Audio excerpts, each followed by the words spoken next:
Saturday morning, animation is dancing ponies and singing sponges. Saturday night is their freaky, f***ed-up cousin. Buckle up, boys. What is this place? Animation Domination High Def, a late-night block of brand-new shows. X-Cop. I'll chop your head off! And High School USA. Hey, gang, where's Brent? Brent's dead. Your weekend just got a whole lot weirder. ADHD. Saturdays late night starting July 27th on Fox. You're listening to the AFTERBUZZ TV Network, now the largest new media platform on the web, and your #1 source for after-show entertainment. Johnson.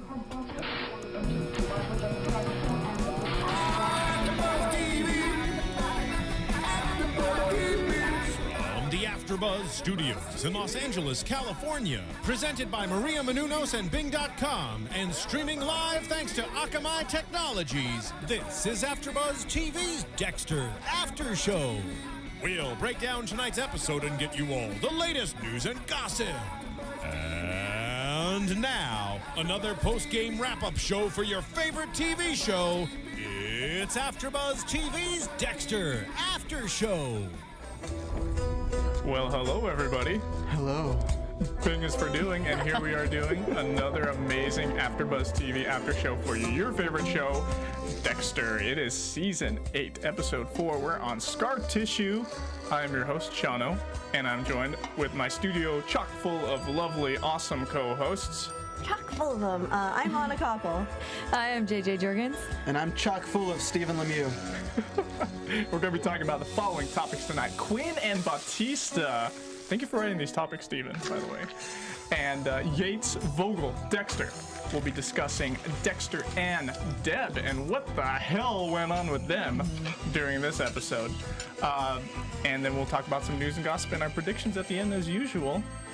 But let's go ahead and get right into it. So, Quinn and Batista. Sergeant's exam. The sergeant's exam. And surprisingly, Quinn freaking passed it. How amazing is that, right? I knew he had it in him. I still don't think he passed it on his own.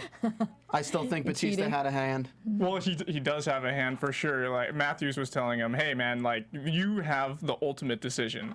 But Detective Angie Miller, scored higher than Quinn did by 3 percentage points on the exam. Yeah, she's in the 88th percentile? They said she was in the 88th percentile, and Quinn was in the 85th percentile, which is, it's only 3 percentage points difference, but I guess the Matthews wants her. And Batista is saying, hey, man, you need to not mess things up, because Quinn gets in that stupid bar fight, right? Yeah. But isn't there something to be said for seniority there? I mean, he's been there forever. Dude, he's a detective. That guy's just a patrolman, and he's talking smack about. If I was in that position, I would know my place and like, okay, dude, there's the guy who's higher up than me. I can't talk smack about him or his ex-girlfriend or whatever. No, I don't think Anna was talking about seniority in the respect of knowing who Quinn was. I think he was talking about Miller versus Quinn for sergeant. Oh, right. Yeah. Oh, you were? Okay, I'm sorry, I was like thinking totally different. But that's another good point. Yes. Yeah, that point would be, how the hell do they not know who Quinn is? Yeah, seriously. And he's a homicide detective. Exactly. Like he hangs out with the lieutenant all the time. Like he was his partner. You should know who the partner of the lieutenant is. And he's his butt buddy. And on the topic of seniority, actually Batista should have been lieutenant before Deb, but Deb ended up as lieutenant before Batista. So I guess seniority doesn't so much affect it as much. I would say it's a combination. It's a combination of seniority and like doing the tests. Like when the positions open up, they are open exams usually, and they apply for them. But ultimately, what it comes down to an interview is, do I like you more than the other person? It's a friendocracy in a way. And what we've really seen of Detective Miller, since I know she's not as big a character as Quinn, so we see more from him. But she doesn't do much on the crime scenes, So come on. But I also think Quinn had a good point when he was calling Batista out, saying, you did the same thing. And I don't know if his point was that valid, saying, well, I had already made it when I did it. Maybe even worse, because you already have that position of leadership, and then you're still acting out like that. So I don't know if I buy his argument for why it was better for him to punch somebody than Quinn in that position. You know what, JJ, you bring up a bunch of interesting points. The one that I wanted to talk about that you said was how Miller, like, she hasn't, been that like, it doesn't seem like she's been a super valuable resource to the Miami-Dade homicide department. However, this episode, like, right after Matthews has the conversation with Batista saying, like, oh, you need to choose Miller, or you should, I'm edging you to, she starts spouting off all these lines, like, saying, oh, hey, like, we should do this and that, and then, and Quinn's just like, got it, yeah, we're on it. I would have liked to see her doing that throughout last season for us to not be like, oh, who the hell is this? I mean, of course we know who she is and all that, but at the same time, it just seems so far out of left field, and you're like, well, like, who is this character, and why is she on par with Quinn, who would make all sorts of sense, even if they had another character that made more sense to go against Quinn for the promotion. Just seeing her when we haven't seen her do anything or have any perils or have any storylines really. Well, it also makes me question Matthews a little bit. He has a little bit of a spotty history, and let's face it. Any sort of police department's a little bit of a boys' club, and a lot a bit of a boys' club, and he never got along with LaGuerta, and so it's just a little bit strange that he wants Angie Miller in there. Yeah, that's a good point, but he could be thinking a couple of ways. He could be thinking like, okay, just purely percentage points wise, like, okay, this person's clearly on paper a better person than the other one. And on paper as well, he's probably taking race and her being a female into account. He's like, okay, we need someone else to fill that void because all they have now are men. Deb's gone, LaGuerta's dead, and we need he's probably thinking, we need somebody to be the sergeant who's a black female. Seriously, it's like straight up. That's how it's going to be. That's actually a really great point, because the only reason LaGuerta was the lieutenant in the first place was because they have such a strong Latin community in Miami, and that was his decision, because he needed at that time somebody who could like connect with that community to be in the department. Yep. So that's kind of how LaGuerta got up, and now they had Dokes, but Dokes was the African American guy, and now he's not really there anymore. Except in everybody's memories. He didn't survive the barbecue a few years ago. Swamp. So now we have of course Angie Miller. But what we were talking about with Quinn versus Miller, and it seems like with the punch, he does have a point. Like when you have a political thing like a scandal, it's usually during the races. Like if a presidential candidate who is running for president, punched someone on the road, it would be less of a scandal as if they were already president and punched somebody on the road. Because then it's Batista's on the line for putting his neck out while he's trying to become the sergeant. But after he's sergeant, it's not Batista's neck on the line. It's his own, making his own decisions. He's not representing somebody else in this promotion battle. Because then Batista looks bad if he does something bad, and then Batista still gives him the promotion. Yeah, you're absolutely right. I also wanted to talk about, within that topic, I wanted to discuss Quinn and Jamie and how their relationship's going. What did you girls think about what was going on between them? You girls are cheering. Come on, you got something to say, right? No, I don't want him with Jamie. I want him back with Deb, and I think Jamie also, knowing that he is still in love with Deb, I would not be still in his bed, like, doing what she's doing. So you girls really do think that he still has a lot of feelings? Totally. I do. I'm not going to speak for her, but I totally think he has a ton of feelings for Deb. I mean, he's punching people for her. He's, getting her out of trouble. It's just that connection that he's been in love with her. He's always going to be in love with her. He said to her face today, "It's so easy with you. It's so complicated with Jamie." You don't say to your ex-girlfriend, you don't complain about your current girlfriend to your ex-girlfriend unless you're still in love with the ex-girlfriend. It just doesn't... To the ex-fiance, sorry to cut you off. Ex-fiance, and you know what? It's funny that he said that. I wrote this down in my notes. It's seriously like, dude, she is a drunk, depressed, suicidal person, and you think it's so easy to be with her? You want to be with her instead of your awesome girlfriend who's just a babysitter, probably finishing up her college degree or whatever, and all she wants to do is work and come home, have dates with you, and have voracious, sexy time in your apartment. I think... Well, when you put it that way...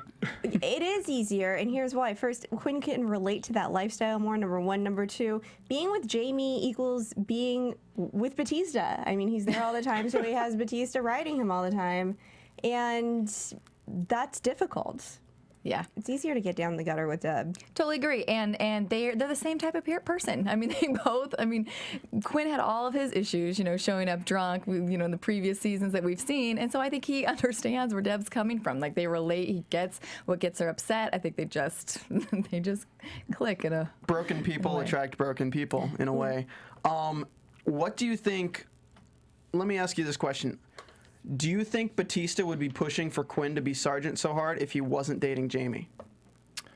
Yeah, I think he would, because they've been partners for a while, for like 2-3 seasons. But Quinn's been 4 pushing seasons, it. maybe. Quinn's been pushing it for this whole time, and Batista knows his flaws, and so to really think that he's Sergeant material, like whenever he mentions Quinn, he's like, "Yeah, Quinn taking care of my little sister." I'm sure it does. It is kind of edging him towards that decision to choose Quinn more as a sergeant because, yeah, I would agree with you. But I would say also that at the same time, they're brothers in a way. They've been partners for a long time. They've saved each other's butts plenty of times, right? Wasn't Batista in the house on fire, right, a couple of seasons ago? And then Quinn saved his butt. Yeah. I don't know. I just still with this storyline, I think that I take back what I said while watching it when I was like, oh, Batista helped him with his score. Looking at their character development, like Batista wouldn't do that. I don't think Batista would stoop his morals to do that. But I think Quinn did something to alter his score or to cheat somehow. That's an interesting point. I also quickly want to say that I think that Jamie's too young for him. Really? Yeah. He's already like got short hair and losing his. After they're 21 or even 18, really. But I prefer Careful. 21. After they're 21, really, it's all good because then they can go with you to the bars and drink and hang out too, right? priorities. They're easier to date rape then. That's crossing lines. We're not creepo pervs like that. Let's not go into the age thing. I mean, Jamie's obviously younger than him, but at the same time, it's like I don't know. I don't see them. I see them together kind of as a couple. Like I don't see them looking like, oh my God, look at that old guy with that young girl. Like I don't see anything. I saw Batista and LaGuardia like, look at that handsome dude with that ugly bitch. Because I did not like LaGuardia. I didn't like LaGuardia, and Batista's like my favorite character aside from Dexter. So when like your favorite and your worst get together, you're just like, no, like come on, no. But then Jamie, Jamie's cute. Yeah, I mean, they've been looking for a good excuse to show off her body more, I'm sure. Yeah. And they wrote her into a relationship with Quinn, and they have sexy time. It's amazing. Well, last time we had her in studio, she talked about that bikini scene. She's like, yeah, and that was the last episode with, they put me in a bikini, and the next episode they put her in a bikini. Now this season they're like, all right, here's your scenes. This is her story arc. They've really escalated it a lot since last season, and you know what? It's to my liking. She has a great body. They're showing it off really well in those shots that they take. Well, I think it's really put. I talked about. Wow, Yeah, go ahead, please. I'm not clear. Does she have a great body? I didn't quite hear you say it 10 times, so I'm not sure if it was good or not. And also her story arc, is that what we're talking about? No, but look. Story arc and sexy time. Okay. Okay, let's move. Wow. Let's go ahead and move on then from this topic. I think that's why. As the men, we filled in enough. Let's go ahead and talk about something else. You do know there's porn out there if you guys need it. Just in case you want. No, I wasn't even going that road. I was saying in terms of where she's come as like the very young, bubbly nanny for Dexter, taking care of Harrison, and now getting her own real storyline with Quinn as opposed to just being the nanny. I mean, she had her little thing with the comic book creeper guy, but now she's kind of taking it to the next level with a real relationship with someone who we actually know about and have a real rich history with throughout the seasons. And when she was in studio and we talked to her, she told me that she was interested in becoming more of that femme fatale role, and this kind of gives her that chance to be that more mature female lead as opposed to just the young ditzy kind of nanny, if that makes any sense. Yeah, and like this really pushes her into her Showtime role as opposed to somebody who could just end up on a USA show after this. Go ahead.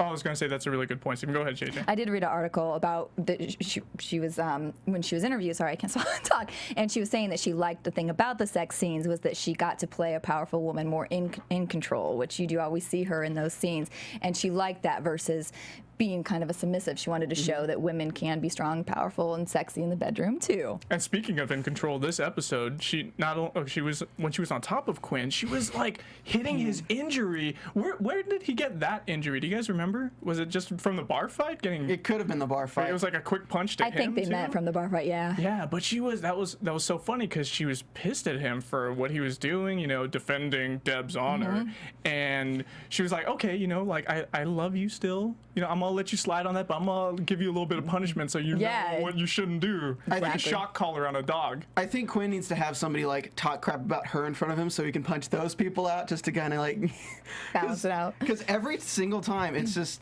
every time I see him and Deb together, I'm like, oh God, don't kiss, don't hug, because Jamie's gonna see it. It's getting so predictable now that every scene we have with Jamie and Quinn, oh, let's bring up Deb somehow in some kind of writer's way. Yeah. Well, the thing is you said like Jamie's gonna see it. I feel like Jamie is so forgiving and understanding and level-headed to the point where it's like kind of irritating. I feel like no woman is really like that. And yeah, I just feel like if she gets to a point where she's done dealing with it, that she's just gonna be like, I've just had enough of this and it's over. And it's not gonna be like a big fight. Angel's gonna have more of a fight with Quinn than Jamie is. Well, at the same time though, like she'd be getting it on both sides by Batista. If she broke it off with Quinn for sticking up for Deb, like Batista would be like, that was like his ex-fiance. Like he proposed to her. Like it's like, would you want me to not fight for someone? I mean, I don't know. She'd get so much flack if she broke up with him for something like that, especially from Batista. And I don't think she wants that. But I think if they do break up, she has to be the one to break off, so Batista doesn't go ape crap on Quinn. But he's probably going to anyway. Well, I'll tell you something you can go ape crap about. It's actually starting on July 27th, which is next Saturday night. You guys can watch on Fox the Animation Domination HD, sorry. Animation Domination HD, or ADHD, which is freaking hilarious. I've watched some of their clips on YouTube. One of the main shows is called Axe Cop, and it's freaking hilarious. It actually stars Nick Offerman, who's on Parks and Rec, and he's starring as the voice of this thing called Axe Cop. Did anybody else know about Axe Cop a little bit, right, Stephen? Yeah, I'll give you a little bit of background on Axe Cop to know what to expect from this. It was literally a comic book artist who had a nephew that was really young, and his nephew would just tell him what to draw. So he'd be like, oh, well, how about a cop who fights crime with an axe? So he draws that, and then he draws villains that end up changing on the drop of a hat because it's an 8-year-old writing the story. It is probably one of the most bizarre but entertaining things I've ever read. And it just kept going, and it became an internet phenomenon. Now it has its own show. I'm really excited to actually watch it. Yeah, and Axe Cop actually kind of looks like Nick Offerman a little bit, so you guys should probably check it out next week, July 27th. Enjoy it. It's Animation Domination HD. It's kind of like it's like a hip and kind of risky a little bit. They got some foul language that they bleep out a lot. You can compare it to Family Guy, but much more risque. So I hope you guys enjoy it. Tune in on Fox next week. Let's get weird. Yeah, let's get weird. Anyway, so I want to see that clip, by the way, whatever that was that we played in the beginning of our show. So let's talk about Yates, Vogel, and Dexter. So Vogel. Let's bring that up. Can I just say this? I've gotten a lot of flack for saying Vogel, and it's not a purposeful thing for me. It's just when I hear the name Vogel, I think of Vogel because it's German for the word bird. It's a very, very, very common German last name. I have a lot of friends who have the last name of Vogel, so it's like Vogel. It's bird. So I will try to say Vogel from now on. And they have permission to yell at me or hit me if I say Vogel. And I will try to say Vogel from now on. But thank you for your input. So what you're saying is when you hear a name, you think of other names and just say those names. No, it's because we have closed captioning on when we watch the show.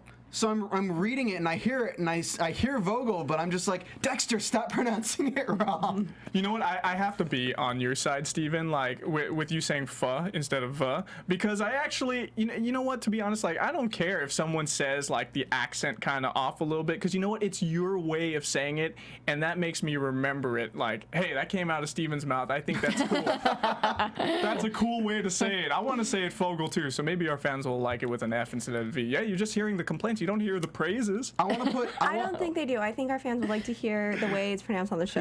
Very well. I'm gonna say Dexter Morgan. No, Sean Uverman. Uverman. We're gonna throw some umlauts on that. Anyway, let's go ahead and get into this topic. Dexter gets to investigate this guy, AJ Yates, who happens to be chapter 7 of Vogel's book, and he pretty much ends up to be he's the brain surgeon, right? Or at least that's what the orgy of evidence in his basement weird like little kill room has, right? He's got all these like cuts in there, like on like these drawn lines on people's skulls and whatever, and he even has a woman in there who's got one of her lungs punctured, and she's like bleeding in there. Next victim, he has all these women's shoes as trophies, but then again, I don't know. Like, what do you guys feel? Do you guys feel he's so easily the brain surgeon, even though it's like all there? My thing is, if you were doing it, would you really need the paper that explained everything and how to do it right there in your cabinet? I don't think you would. Also, why would he kill her by stabbing her in the lung? Why wouldn't he also cut her head open like the other victims? You know what? Also, too, is weren't the other victims of the brain surgeon men? It seems like this guy targets women. That's his MO. He's collecting all these shoes. Why would he be the brain surgeon? It just doesn't fit. The only thing that fits for me is that orgy of evidence that we found. Sorry, I'm getting that from Minority Report. And the cut that's on the back of his head. That's it. Yeah, I don't think he is. And he made the comment like she found herself a hero. Like, I think it's part of her setup. I just think there's too much of a connection, though, honestly, for him to not be the brain surgeon. I think we're going to find out he's the brain surgeon, but there's a deeper storyline going here. Like, perhaps there's a game between Yates and Vogel for cat and mouse. Like, perhaps she tests serial killers by sending them after him to see, like, to kind of pit them against each other, something like that. Because it just seems like he is the brain surgeon. Just because we see in the scenes from next episode, he knows where she lives. We see the containers are the exact same containers for specimens that he sent her. He has a link directly to all her notes. And the biggest thing that makes me think that there's been this before between him and Yates, and they have a long history, is what he says when he finds out about Dexter. Vogel's got her here. You can hit me. Vogel's got her hero. Yeah. So I mean, it's just I think she's phrased it that way. Like she knows I've got someone with me, and now he's like, well, she's got her hero. It kind of seems like she's got her hero. It's time to play the game. She's got her homicidal hero, her dark defender. It almost seemed like he was expecting it. Otherwise, why wouldn't he just try to kill Dexter right there when he could have gotten the drop on him? I really feel like he was expecting it. If it ends up that he is the brain surgeon, it seems like a really weak connection. Like they do all these things with him, like with his women MOs and their trophies that he's got, and then they have those, the specimen jars and whatever. It just seems like something that it doesn't really fit very well. And with the fish house with the other guys that got killed and everything, it doesn't really. Yeah, it's just like it's kind of like the writers just kind of threw this in there, like, okay, let's throw in those tidbits of, but maybe there is a deeper meaning as we go on in the season. Maybe it is that he's not the brain surgeon. Well, maybe when he said Vogel's found herself as a hero, it is because, as we know, she's performed some unorthodox experiments, and perhaps at some point Yates was supposed to be the hero, but wasn't. Can I say something too? I'm going to anyway. Vogel did not seem surprised while she was in his basement. No. Almost as if she had been there before. I'm just going to say that as if she's still somebody who's pitting these people against Dexter, and she put the specimen jars there, put all that stuff there, and she had talked to him previously. That's right, because... Oh, JJ, go ahead. That's what I was saying before when I said the comment about the heroes, that I took it as she now found somebody that she can, like, you know, will fight her fights for her, you know, her challenges for her, but he's totally being set up. You know, that I think she put the sheet there with the brain surgery thing in there, and yeah, I think I think you guys are all right. You guys make really valid points, and when Dexter got there initially, it was abandoned. Like no one, well, except for the woman who was there bleeding in his cabinet, but AJ Yates was cleared out. AJ Yates was cleared out, and perhaps AJ Yates didn't kill any of the women that we think he killed, because he didn't technically fit the code until Dexter knew he fit the code. So he could have just left the house with that woman tied up. Vogel knew where he lived. Vogel could have gone down into his basement, put the woman in there and stabbed her, put all the specimen jars and everything there, and then left to go back with Dexter. Perhaps he's only maybe raping women and taking their shoes after he's done. I know. He's not necessarily killing them. Because what do we learn about him? We learned that he was, at 12, he busted a chair over somebody, and he was institutionalized at 15. He doesn't really have a rich history in murder.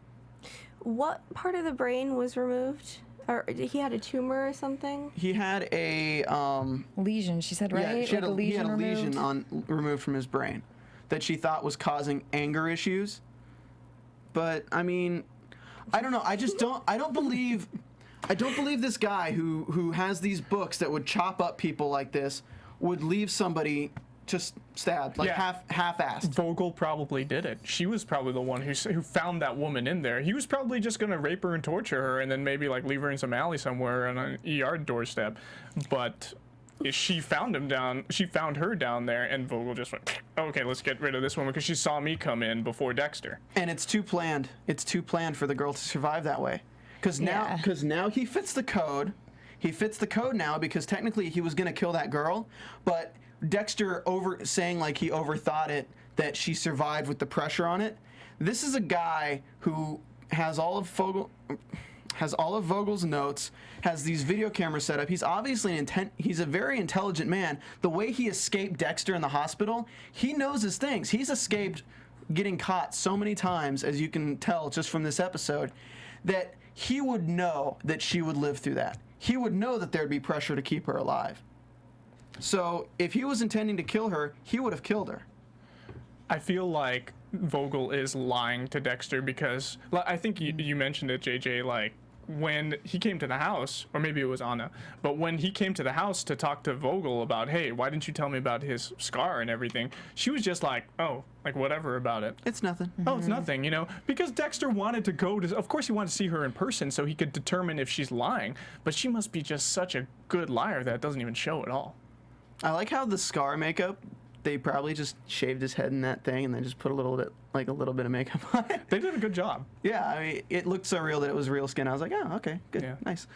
Let's talk about Dexter and Deb. Oh my gosh, let's go fast forward to the end of the episode. I actually forgot to put a topic in here that I think really bears needing to talk about. Did you want to talk about it now before Dexter Yeah, and Deb? definitely. Go ahead. Deb and Vogel. We have to talk about Deb and Vogel Yes. before we get into Dexter and Deb. So what's going on with them two? It seems superficially like she's trying to heal Deb, trying to make, and I thought she was making some progress, right? When they were in the container, she locked them in there. This was the most forceful we've ever seen Vogel with Deborah. And they're developing a relationship in a way because she's staying at Vogel's place, and it's like a haven for her to get out of her addictions, get out of her depression. Can I just say that this seems... I have a really hard time believing this storyline. It just seems like Deb would never stay with this woman. There's just no way. She didn't know that Vogel knew Harry. I think maybe had she known that there was a chance that she might stay with this strange woman, but just like, sure, yeah, thanks for letting me use your treadmill. Like, I'm just gonna not drink. Like, that doesn't seem like Deb at all. There was a big ellipse. There was like a few weeks of an ellipse between. It's 1 week. Oh, it's they 1 mentioned it in the episode. They Jeez, said that's a come around in 1 week. I know, man. right? Seriously, it's like, and then she only mentioned the handcuff to the couch once. But Deb is the kind of character that curiosity killed the Deb. So all Vogel would have to mention is, I have tapes of your father. I have tapes of your father talking about Dexter. That would be enough to draw Deb in. Because Deb's always been the one for curiosity and going outside her safe zone to go pique her curiosity, and that's why we see her in all these stupid situations that put her life in danger. And I'm sure she wants to know more about Dexter. Yeah. And about his past, and even more importantly, what Harry thought of Dexter. These videotapes that are on DVD that they have on the computer, it's the first time that we really get to see James Remar's character Harry just so like really against doing all this stuff, setting up the code, setting up Dexter to be this monster, to make the kills, to be that predator. Well, because you go ahead. In this, I'm thinking, what if, you know what? I should wait till we get to the last scene. I'll wait till we talk about Deb and Dex. Go ahead, Stephen. Well, what we gotta realize is that every time we see James Remar thus far as Harry, it's all Dexter's interpretation of what Harry taught him and what Harry viewed Dexter on for that. Dexter knows he committed suicide, but he doesn't know how powerful it was of his hatred for Dexter or anything like that. So these tapes really show it's like the real Harry as opposed to this subconscious feeling of what Harry would be thinking in these moments. And how Vogel is doing this, it's so manipulative. It's like taking a sentence or a paragraph that somebody says and cutting out key words to make it say something else. This is how she's using these videotapes to manipulate Deb, to manipulate Dexter. So that's why it's such a big moment when Deb finds these tapes and looks at the ones that she wouldn't show her. And you know, that's, I'm sorry. No, you go ahead. You know, that's a really good point, because Dexter, okay, if I get sidetracked after this part, that's going to suck. But Dexter, he's had flashbacks in previous seasons, not just, oh, Harry, you're with me right now in the car, present day. No, it's like flashbacks to previous memories that he has of Harry teaching him the code. Now, I thought it was interesting, like, it's been interesting that he's always been so set. Harry's always been like, this is the way it's done. You got to do it like this. You got to protect yourself. You got to kill the bad guys only. You have to vet them. But then we get to see the other side of it. And I also wanted to mention, gosh, it's kind of leaving me, something like Harry... something. Okay, I don't remember. Go on, JJ. You brought it up now, so now I can bring up what I was going to bring up. This is my thought watching the episode tonight, because, like you said, we have seen everything through, like, Dexter's eyes. Yeah. So he thinks that what if Vogel, what if Harry actually didn't commit suicide, and what if Vogel made him OD, like somehow in the hospital room, and like killed Dexter's father? Oh, here. This is what I was thinking. You were talking about manipulation, Stephen.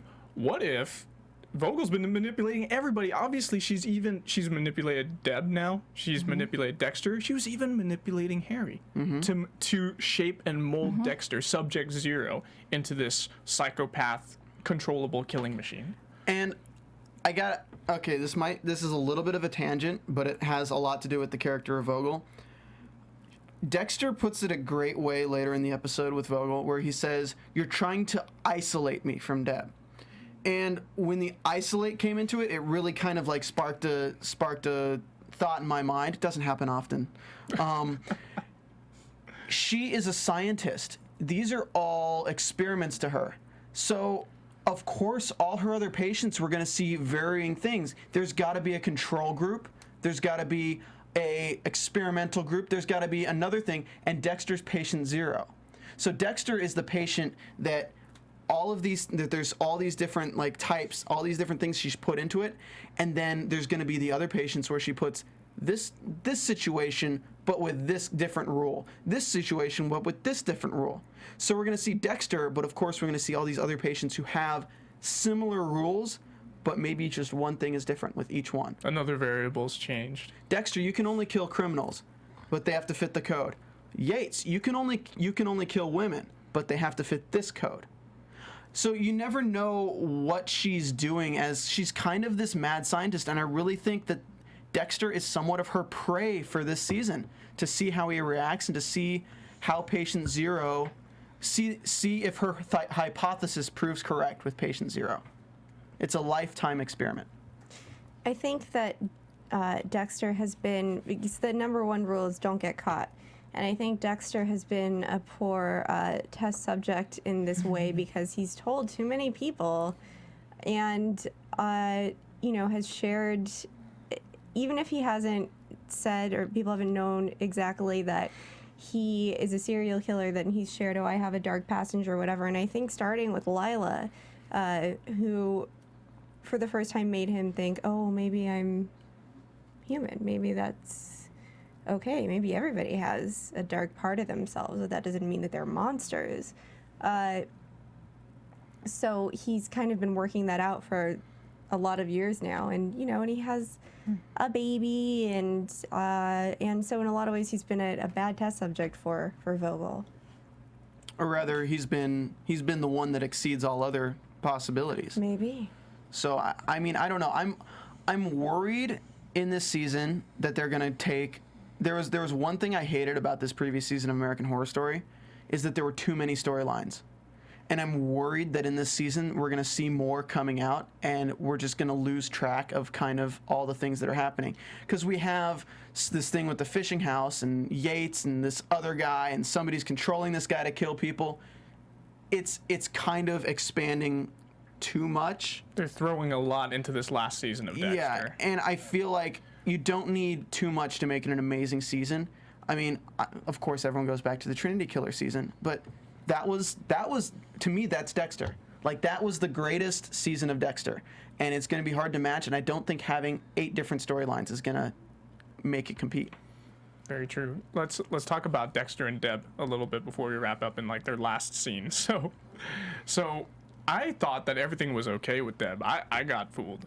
And they're driving the car together, and she pulls him off the road. They fly into that body of water, and they start going down. This bystander saves Deborah, and she gets to shore, and she's like, oh my God, I'm gonna go back in again. And the guy's like, what? It doesn't even show what the bystander. No, he's nowhere to be found.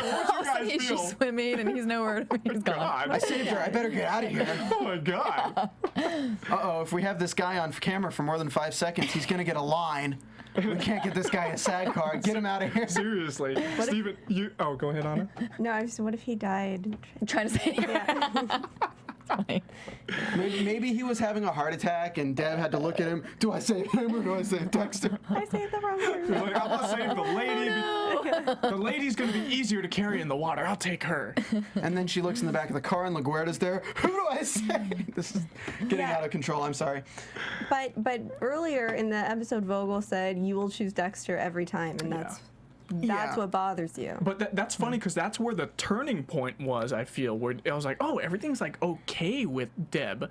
And then it just completely fooled me. Maybe Deb needed to do this one last desperate act to try and correct her mistake, right, with letting Dexter live, to realize to herself, hey, I do care about him. I can't let him die because then I'm going to be a bad person. Just like Vogel was saying, I'm going to be a bad person, but I'm not. I'm a good person, so I'm going to save Dexter, even though I had a chance to kill him again. You go ahead. I think it was her way to safely end it all too. I think it would end her pain and her misery. She was understanding what Harry was going through, and like in the car saying, I understand why he had to kill himself. So I think she saw it as the best possible out for both of them. And I knew, like when he said we're okay, right? Or I can't remember the line exactly when their car, and then she didn't respond, and she that look. So I knew, and of course I saw a spoiler with that car going over, so I knew something was. But anyway, I think that was for her to kill both of them at one time. They could be together forever, and all the pain would be over. Yeah, it's so Romeo and Juliet. Right? I was thinking that. And by the way, there are way more efficient ways to kill yourself and another than flying over in a car where you could slowly drown, Oh, drowning's the worst. And maybe some random bystander can take 5 seconds and save you. Yeah. Stephen, what were you saying at the end of, like right at the end, the last 5 seconds of the episode when they were underwater? How were you feeling at that moment? You mentioned it. Oh God, the scene where they're underwater. I'm like, if they ended right here, I am not watching the rest of this season because it's just. I was just like, there's something in Law and Order called the Dick Wolf ending, And a Dick Wolf ending is where it's just not satisfying at all. You're just, oh, Dick Wolf's name comes up on the screen. You're like, God damn it. You don't get to see what happens. Don't you ever say that about anything about Law and Order. There's no such thing as an unsatisfying Law and Order. Yes, there are. Wrong. We can talk about this later. It's called a Dick Wolf Boy. ending. The majority are great, but there's Dick Wolf endings. Anyway. Iced-T forever. Well, I feel like we're running out of time, Yeah. kind of. So let's go ahead and wrap up with that thought, Stephen. Okay. No, we have time. We're good. Okay, so I'm gonna get a lot of flack for this, but well, probably not too much. I didn't check who directed this episode, but this is one of those times the whole attempted double suicide thing, murder suicide, whatever you want to call it. It was way too predictable, and this is one of those times where the directing kind of gave it away so quickly. And I don't mean that really to be accusatory or as like a negative thing, but there's really like a scene like this, I would really want to be surprised. And I just wasn't. The moment she said, goodbye, Quinn. Yep. The moment she said goodbye, Quinn. And then the next scene when they just have the slow motion cinematography with Dexter seeing Deb. I mean, at that moment, I knew something was wrong. I was like, oh, either Deb's going to get shot here or something's going to go wrong. Because I could just see Deb walking. We have that upward angle, and suddenly, like, a car comes and slams into Deb. Like, it was that kind of shot. And then they're in the car. There's no music. Like, there's no score at all when they're in the car. Yeah. So I'm just, okay. You know what? Something's going to happen. That's probably what they wanted to do, though. Like, the direction, they probably wanted us to be given clues and have us kind of feel like, wait, is she really making a turnaround, or is she actually going to do it? Because, you know, with me, I probably would have saw more of those clues, too, if I wasn't typing down my notes. But if this wasn't episode 4, though, I mean, come on. Yeah. Everyone's, it was too obvious. I love their technique with cinematography in the show, and especially the scene where Dexter's against Vogel and they have that nice upward angle, very dark eyes. He looks like he could snap and kill her at any second. yeah, he was showing a lot of emotion there, a lot of rage. Yeah, that's amazing direction. That's amazing cinematography and using the use of the camera. But in this, they use too much. If they only had the goodbye Quinn, and then they had the no score, but showing the slow motion seeing Deb, like Baywatch style kind of thing, that it was too much. It was like they used 5 techniques for the same purpose as opposed to just using 2 and then having space between them, so you kind of were eerie, but you weren't so 100% sure that something bad like that was going to happen. Well, before we move And where was their airbags? Where was their airbags? The what? They're airbags. Oh, they're airbags. Why didn't his that's right. airbag go out? They use Yeah, the they show did for not- so much they did blatant not market go off. advertising. They don't advertise the safety features of Dexter's car. By the way, Pepsi. Tecate and Pepsi. And I think there was something else in there, too. Yeah, those vitamin juices or whatever Yeah. Elway does. Yeah. By the Oh my way, God. I wanted our AfterBuzz TV fans to be sure to go ahead and sign on to the iTunes store. Type in the search bar, Serial Buddies. Guess what comes up? Dexter and Dumb and Dumber mixed together in this awesome, just great independent film, directed and written by Kevin Undergaro, starring Maria Menounos, Christopher McDonald, Christopher Lloyd, Artie Lang, Kathy Lee Gifford, and a bunch of funny other actors. Awesome. So many people make cameos. It's just an amazing film. Like, did you guys enjoy the film too? I thought it was great. It was great, man. And it's, you know, for the price of your enjoyment here, you guys listening to us every night at AfterBuzz TV, you know what? Help us keep the lights on, and be sure, just go ahead and buy that film. Make a contribution to us. It's like, it's simple as clicking and putting in your iTunes password. Boom. Literally, there's like a little bill insert here, and I have to put a $5 in every day for the lights to turn on. It gets ridiculous. Like, Wow. I'm running out of $5, guys. Come on. But no, good episode. Yeah. Overall, I liked that surprise at the end with Deb throwing them into the water. And there's some funny. Oh, I want to talk about Masuka real quick before we go. Yeah, Oh my duh. goodness. Before we go into Finally. news and gossip, I want to talk about Masuka. So, we find out that Masuka has a freaking kid, and he was hitting on her. That is a total Masuka thing to do, right? What did you guys think about her? I loved it. I loved having some Masuka humor back, you know? It's like, I Right? love his lines, and it's been kind of, we haven't seen too much of him lately, so I loved it. I just, I can't get enough of him. I liked his shirt this episode. Seriously, like I would totally buy a shirt like that and not wear it every day though. Just for the show, right? You liked his shirt last episode, or like that I episode? did. Yeah. Last episode. I think Or I just 2 mentioned episodes, it. yeah. Really? I think I just mentioned this one like out loud. I love the closed captioning for the nervous laughter. Yeah, but they didn't use the word nerve. It was another funny word. Awkward. Awkward laughter. No, but that was actually great. Because we get clued into it earlier in the episode. They're like, oh, there's a hottie looking for me, like, blah, blah. And then he's like, here's a 20 to send her my way. I wasn't expecting it. That was like right up there. Like, as soon as she said, so you donated sperm, you heard me. I was like, ha! I was like, okay. Wow. Masuka's back with a vengeance. Because the whole thing with Masuka is last season he was with the interns, and he's just so inappropriate. He is. I thought it was going to be return of, the evidence room. Yeah. Yeah. I thought she looked so juvenile wearing those sneakers. It's like, dude, Masuka, hitting on a girl wearing like these Chuck Taylors or whatever she was wearing, or Nikes with the high tops. Come on. with their dress. She said she was a college student. You're the one who said 21 and older. I did. Sean. I did, but it He made lowered it down to 18, I believe, too. Oh, even more than. I mean, that opens the door to seniors. And okay, let's not go there. Let's quick mention of Cassie from 4B. We get introduced to a new character. Just so something may happen to her. I got a prediction around her that I'll go into later. I think the actress's name is Bethany something or other, but she just that actress she tweeted that she was going to be on Dexter tonight, and she got retweeted. I saw how many followers she has. She has 335K followers. Where the hell is she from? I've never seen her in anything before, but that's pretty insane. Maybe she's a leader because she's got a lot of followers. Perhaps. Yeah, shutting up now. Bethany Joy Lens at Bethany Joy Lens. She's on Twitter. And Harrison likes her. out. Harrison thinks she's a nice lady. Yeah. Who doesn't do kissy neck? She doesn't. She doesn't have kissy neck. She doesn't have kissy neck. Well, let's go ahead and move into our news and gossip. AfterBuzz TV News. All right, so I got a couple of things. Anybody have some stuff to talk about? I just had a Comic-Con comment.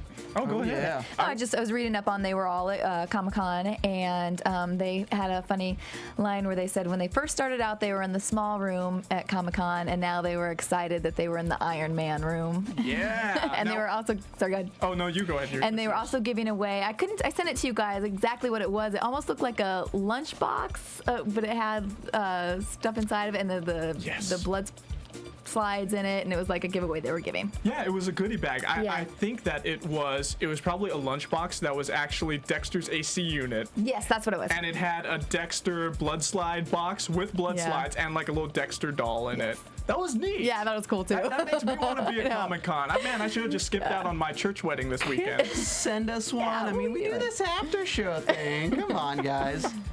No, but I had tweets also from Jennifer Carpenter and Showtime. But Jennifer Carpenter, she tweeted at J to the Carpenter. She tweeted, "I had to crop out clues. I can't steal too many more pics because I wrap tomorrow." She tweeted this on July 9th from the Dexter set. And it's just her, and there's a twit pic of her and Michael C. Hall, and who knows what's going on, but they wrapped up already, because this was tweeted out like almost 2 weeks ago. Yeah, they wrapped last week. We had an AfterBuzzer who was at the wrap party. Nice. And I don't know if she got anyone, but I'll talk to her soon. Also, Dexter's Showtime account at @show_Dexter, #CDCC, that's San Diego Comic-Con for you people who don't know, which is one of the biggest comic conventions in the world. CDCC News, #Dexter's, at Amy_Garcia, at David Zaya 62, at J to the Carpenter, and at Y_Strahowski will do signings at the Ent Earth booth on Thursday. And there was also something that one of the other tweets I saw about somebody was going to be singing something at the Ent Earth booths, which is pretty interesting. I think it was Amy Garcia and David Zayas that are going to be singing, which is pretty cool. It's like, what? You guys are going to sing? Amy Garcia can sing. Cool. I don't know about David Zayas. Yeah. Anybody else have any news and gossip? Before we go to our predictions, I wanted to talk about some of our fans' comments, because we got a lot of comments on our YouTube channel. Yeah, thanks, week. fans. Yeah, thank you guys so much. I wanted to say, okay, Remus, oh, you had a really long comment here, but thank you for your comment, Remus. One of the things I wanted to point out is he said, he said, I predict a couple of main characters could do before the series ends, die, but I do agree Dexter has to die. It would seem like a bit of a cop-out if he escapes justice or if he's able to keep his secret after everything. Look forward to the next show. Right on. And we had a lot of other people comment. The girl with the shorter hair looks like Nora off True Blood. That's from Basket of Puppies. They said you... Are you talking about Anna, guys? You look like... Do you know who this character is from True Blood? I don't watch True Blood. No, neither do I. I used to watch it, but she must be a new character. I think. I'm sure there are plenty of new characters. James Young says, "Why does it say no stream when I go to watch? What is there a problem with like the streaming? You need to watch it from an iOS device. I watch it from my iPad. Works totally fine. You could probably watch it on your computer too, and it should work fine." Louis Nadia Nene. That drink. Oh wait. Oh, I think I already read that comment before. Anyway, any other comments that you guys wanted to read? I tried my best to save Vogel tonight. Gil Adwino. Vogel wants Dexter to kill Deborah. What a biatch. I don't want Deborah to die. She's awesome. Yeah, I agree. I don't think Deborah should die. Maybe if she dies, they'll finally give her a freaking Emmy. Come on. Maybe. What a shame. I was so mad. Right? She's been doing such a good job. Like the whole Gets last robbed every year. Sick of it. I know, right? The last 3 seasons she's been doing amazing, and she's just been like yelling and crying all the time, and then these depressions. Man. Yeah, she really deserved it. Give her one, everybody. Over at the Emmy Academy, please. Let's go ahead and move into our predictions.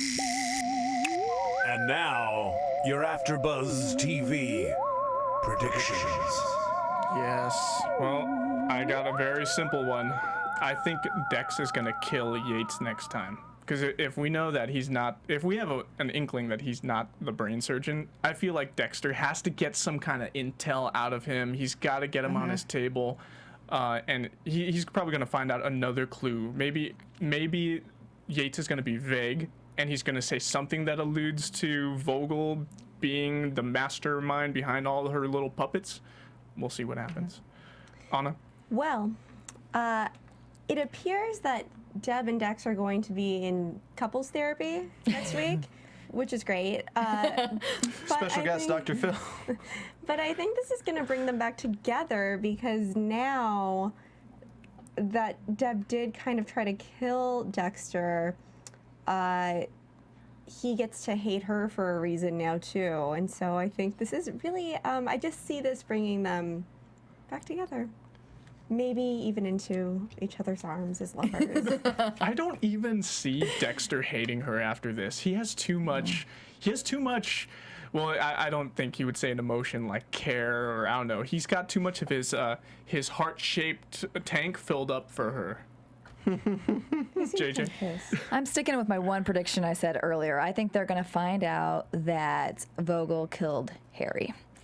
And then if they are reunited with couples therapy, then they could team up and kill her. I don't know if that's really going to happen, but I think they'll both be mad at her. I got I'm not going to go too deep, but I got a random prediction. I think Cassie knows who Hannah is from last season. Hannah McKay. Yvonne Strahovski. I think Cassie is like someone connected with her.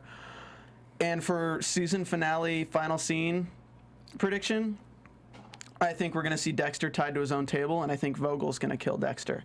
Yikes. Because I feel like that's going to be an ending that fans are going to hate, but at the same time, everyone's going to talk about it, and it'll just go down as like, oh my God, this happened. It's the most unexpected thing you could ever think of.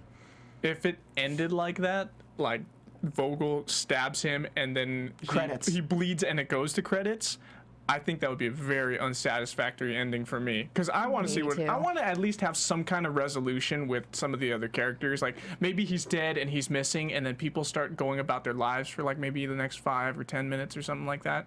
And then maybe people are talking about him and he's in the paper. Maybe his obituary's there. I don't know. I agree with you. About the made-up finale that Stephen came up with. Me too. You know you love it. No, I'm just kidding. But yeah, it'll be interesting. I still think Vogel is the main mastermind behind these things. Well, I think that about does it for us here at AfterBuzz TV, but I wanted to thank you guys, our fans, for tuning in, and be sure to tune in next week. We're going to be talking about episode 5, and give us a follow. Go ahead and follow me on Twitter at SeanAustinO. You can also follow me on Instagram as well. You can follow me at Koppelmayor, KOPPELFORMAYOR. Sean and I will also be back in an hour. Doing Ray Donovan. You can follow me at JJ Jurgens and on my website, jjjurgens.com. You can follow me at Stephen Lemieux and here at AfterBuzz TV. Yay. Thanks so much, guys. We'll buzz with you next week. From Bing.com, executive producers Maria Menounos, Kevin Undergaro, Phil Svitek, and the entire AfterBuzz TV staff. We would like to thank you for listening to the AfterBuzz TV network. To watch or listen to other after shows and post comments or questions, be sure to visit AfterBuzzTV.com. I'm Sir Richard Wentworth, and this has been a presentation of AfterBuzz TV. Buzz you later. The views expressed herein are those of the hosts only and do not necessarily reflect the views of AfterBuzz TV or its owners or principals.